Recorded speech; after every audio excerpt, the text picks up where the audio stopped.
Hello, welcome to the 13th Man podcast. I'm Abraham Abhishek.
The microbiota vault model is that we help local scientists to create local collections. That's the fundamental stone of the whole system.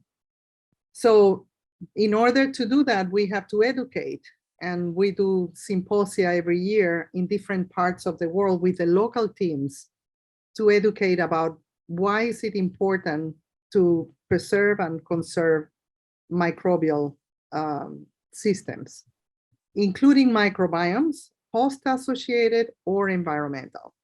So the developing world has the wealth of biodiversity that rich countries have destroyed or are destroying. So, but oftentimes they are not aware of that wealth. So education is super important to create awareness and empower them to action. Nobody anymore will go anywhere and collect specimens and move them. Those colonialistic styles of science have fortunately perished. What we are doing is a network, global network, where every local team of scientists have to get self-organized, get the permits, collect samples into local collections. What we offer is they can, if they want, they can request a backup of their collection. And we encourage them that they let us to do metagenomic sequencing of the specimens with the condition that it will be deposited in open databases for the world to do research.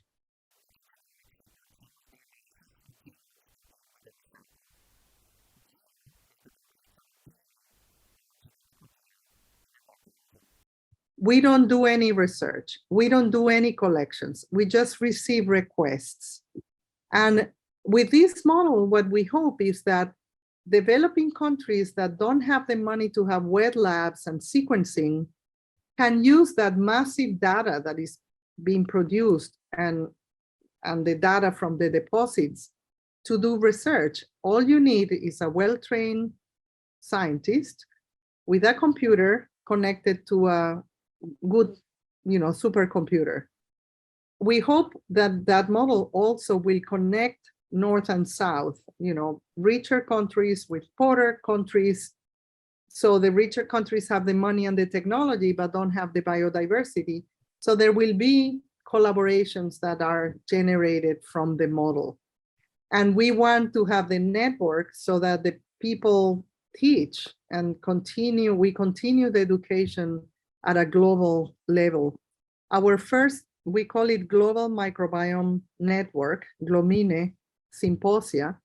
The first one was organized with Peru, and Peru, preparing for a local collection, they joined several institutions that have microbiologists, anthropologists, economists, public health people, and they decided where would the collection be physically and how to move together towards permits, how to approach the communities, etc. They organized the first symposium, and it was attended by a record. Over 1,000 people participated on Zoom. And this was in the middle of the pandemic. Then the second one happened in Africa. So we did with Ghana and Mozambique, the second GLOMINE. The third GLOMINE was this year in January, a few weeks ago, was with Indonesia, and they organized a Southeast Asia symposium. So we are hoping that there will be collections in Peru, in Ghana, in Indonesia, and then next year we do once a year. So with the hope that these are countries that self-organize themselves to themselves create the local collection. And we are going to standardize protocols for them, raise money for metagenomics. That is the model.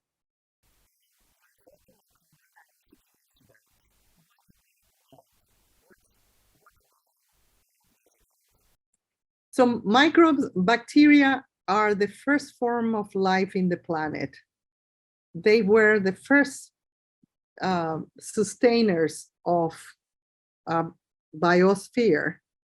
And every form of life that evolved later had to deal with bacteria. And there are life forms that come from merging with bacteria to associating with bacteria. Bacteria, there is not a single plant, worm, animal, or human that is void of co-evolved microbes. So in the human side, we just realized how important they were when we discovered our microbiome. And that happened just after, or almost simultaneously, but a little after we were able to finish sequencing the human genome and realized that most of the human genome, what it does is regulation of functions.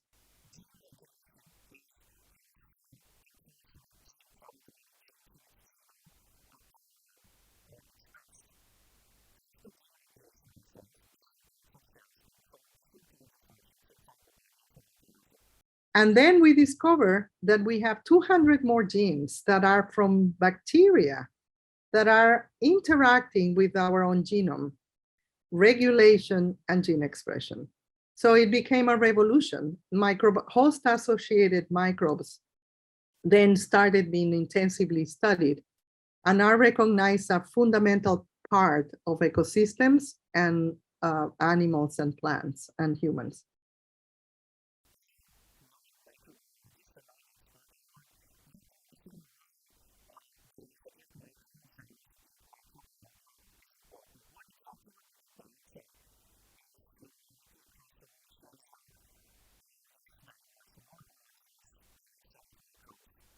Right, so microbial diversity from the environment to the human gut it's been decreased by human activities, in particular, agriculture and industries, but also, big cities and, so humans have impacted the planet and its microbes substantially. Host-associated microbes too. The key to our big cities has been controlling infectious diseases, sanitation, clean water, antibiotics to cure infections. But the problem is that as you use antimicrobials, you are destroying microbial ecosystems, including the human. We have lost, in relation to peoples who don't use antibiotics, that live in non-market economies, in more traditional societies that don't have medicine yet, we have about 50% lower diversity in our gut. So in ecology, the value of diversity is resilience. Diversity means that more than one species is doing the same job. So when you have diversity and you have resilience, and there is a stress that wipes out one entire species, your functions are not altered because someone else is doing the same. So the value of redundancy in ecology is super clear. We learn it from marine environments and forests, but these concepts apply very well also to the human microbiome. The other thing we don't know is how big is the diversity of the human microbiome if we look at globally. Most of the studies have concentrated in Western, North America and Europe, or very urban sites in Asia. And we see a correlation between level of urbanization or lifestyle and different microbiomes with lower diversity that is more important than geography. So it's like we are converging in a lifestyle and our structure is converging. But what is the importance of the microbes that we are losing? What are the functions? Should we restore them? We don't know. We don't know yet. But if we don't preserve them now, before they disappear, then we won't have them in the future. So preserving microbiomes from high diversity hotspots is fundamental, because then when we study them and we understand their functions, we could use them to restore.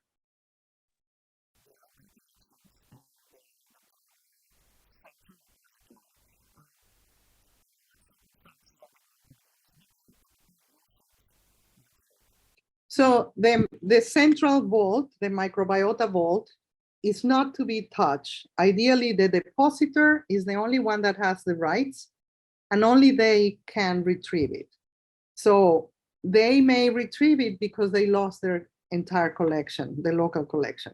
So that's a backup. In the local collections, however, those are live collections for research.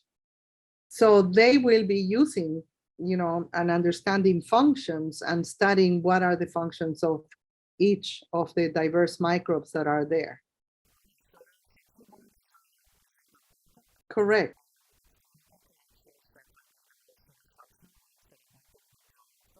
Right. And they decide, are they joining with industry, or are they applying for grants from the state? It's up to them. It's their collection, it's their academic, purpose.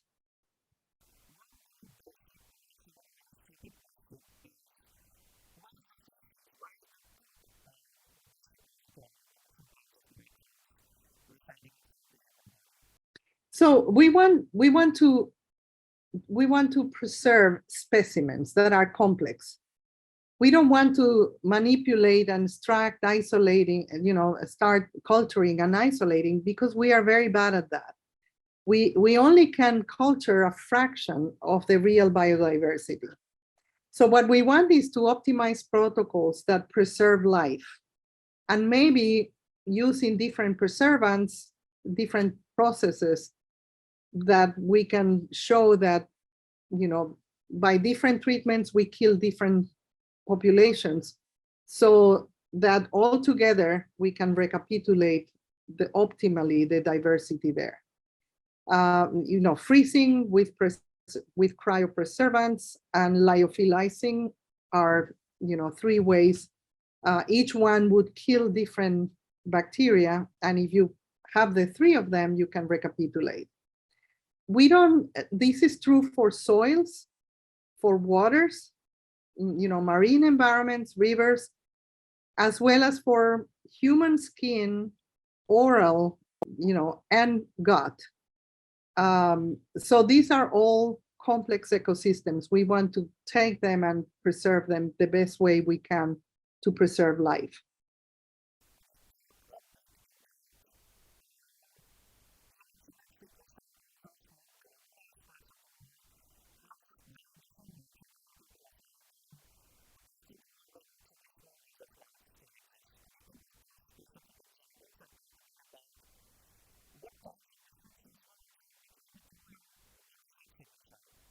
Yes, that's a very good question. So my work, I work with South American Amazon tribal peoples.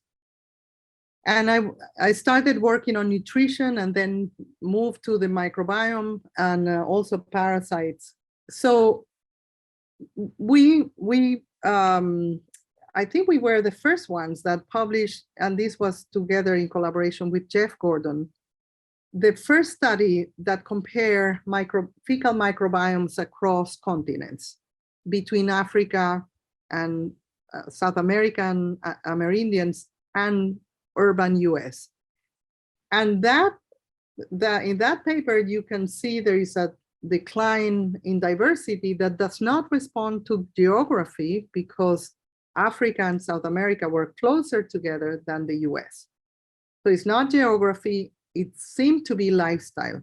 I continued those studies and created gradients of urbanization from very wide, in the Amazon, same latitude, or very narrow, because now what we are studying is in people who haven't changed their ethnicity because they live isolated in the jungle and there is no much mixing.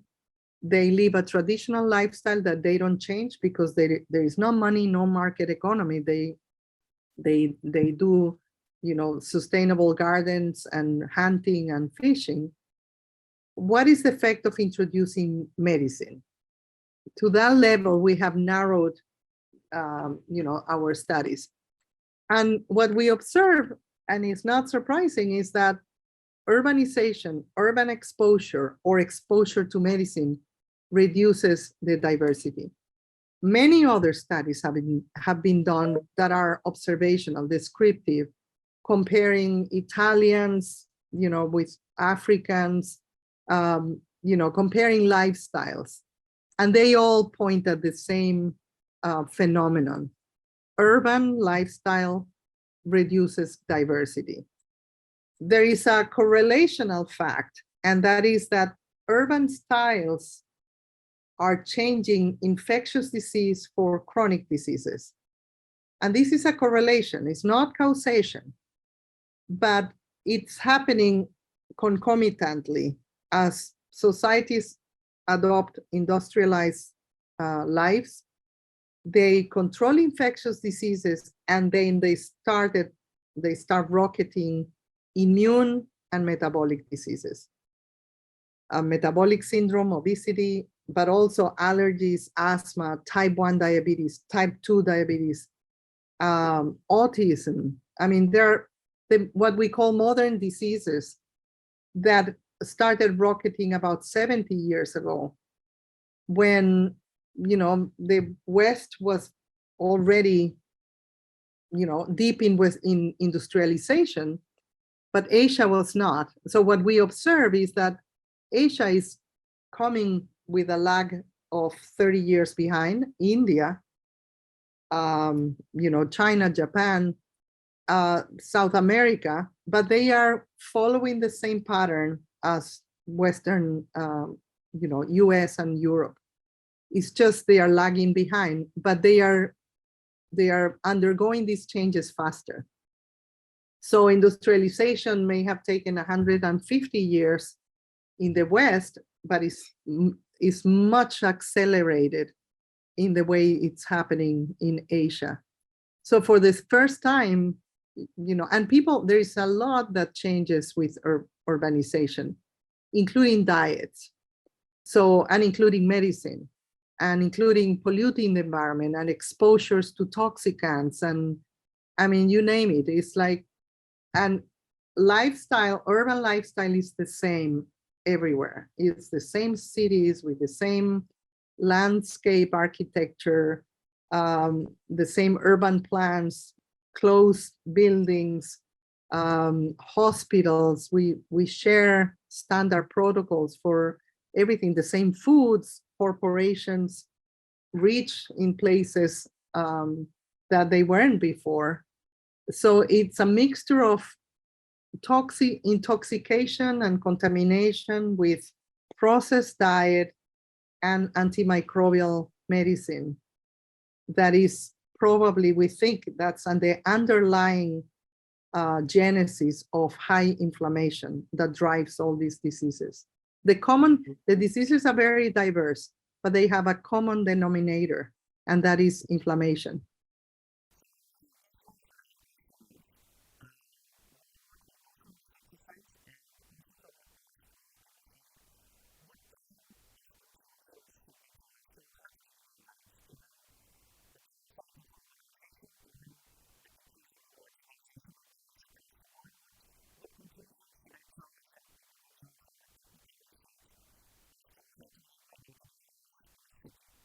Right. So again, wonderful question. So there are things one can do at a personal level and things we can do as a scientist and policy. At a personal level, again, we have to recognize that we are a product of evolution, that we have to respect nature. Our design is not random. So natural ways, and that means, impacting your organism the least possible, eating high fiber, low processed diets, low sugar, low salt, low fat, high fiber.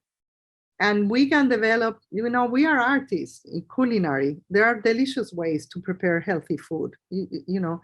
We love fat, salt, and sugar because they were very rare during human evolution. We crave for them. That's very deep in our biology. Every human from every culture loves fat, salt, and sugar. I mean, this is a human thing. When we recognize that, we can then regulate, and say, okay, I can't eat this every day, but I'll eat, an ice cream once a week or meat once a week, or you can start, acknowledging your craves. You shouldn't deny them because they are there, and then controlling. The other thing is the lower you feed in the trophic level, the healthier.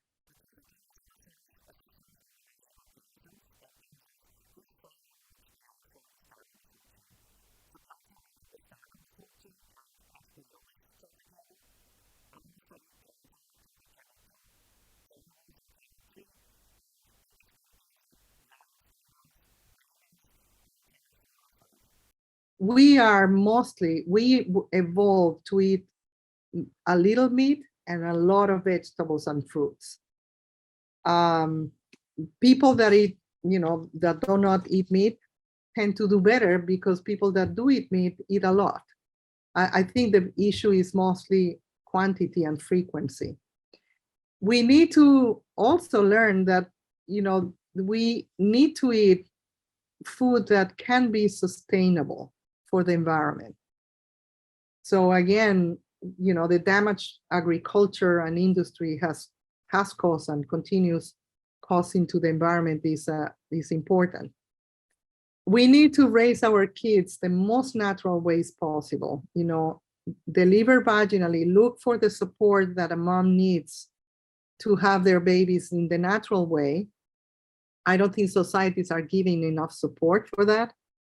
And lactate your baby, breastfeed directly, kiss the baby, skin to skin, all these things that are preparing a healthy future generation. Take the kid at the time when it's time. So kids' environment is highly maternal during strict lactation. But when the kids start exploring the environment like crazy and take everything to the mouth, take them to nature, but be careful which kind of parks, because, for example, in New York City, any park that was before had a building is toxic. It has heavy metals. So we have to learn which parks are clean, which parks have never had a building on top before, has no asbestos, no heavy metals. In New York is, for example, Central Park or Bryant Park. So even that, you have to be aware of where are you, what are the messes that you should avoid your kids being exposed to. Take the kids in camping, go to natural parks and trails, let them be in contact with nature. Exercise. We evolved to walk, and to run short, sprint and walk a lot. We are not walking. Again, let's reconcile with our natural traits, and let's leave. We are not going to go back to the jungle. We need to learn to be highly technological societies respecting nature. As a society, scientists needs to tackle how are we going to restore, because every time we use medicine, because we need it, so we should use antibiotics when needed and C-sections when needed. But given that we will need them, what are we going to do? We need to restore. So we need to restore damages and restore exposures right after the treatment so that we disrupt the least possible the natural ways. And as a society, we need policies. We need policies that support these natural ways. I'm especially concerned by kids because we adults already, these are chronic conditions that are incurable. You can't cure these high inflammation conditions, but you can prevent them. So in the next generation, and we need societal means and support to educate and raise our kids with the most natural exposures and the most natural ways. Breastfeeding, we need to move from lactation rooms for expression to lactation rooms that are baby friendly, where mothers can walk to their babies and breastfeed. Because, breast milk is highly restorative. It's in a crucial time when nature does not want the baby to eat anything. There is no diet, there is a secretion of the mother until the brain develops, until motor systems develops, the nervous system, the immune system develops to face the world. So we need to change. There is a paradigm to change. We need to change societal ways, workspaces, instead of, at least for scientific people, 1 year maternity leave, it's very hurtful to the career of a person. And the solution is not, let's give the 1 year to the father. That's hurting the father's career. The solution is, let's go back to work respecting nature. And if a mom, I can tell you, if a mom has the chance to return to work with a baby and have, institutions that have policies of support, and she can, every time she goes to drink water, kisses the baby, she stops to breastfeed and goes back to work, we would have a happier family life. The babies will be happier, the mother will be happier, gender inequities will be better. So it also takes societal changes to achieve that.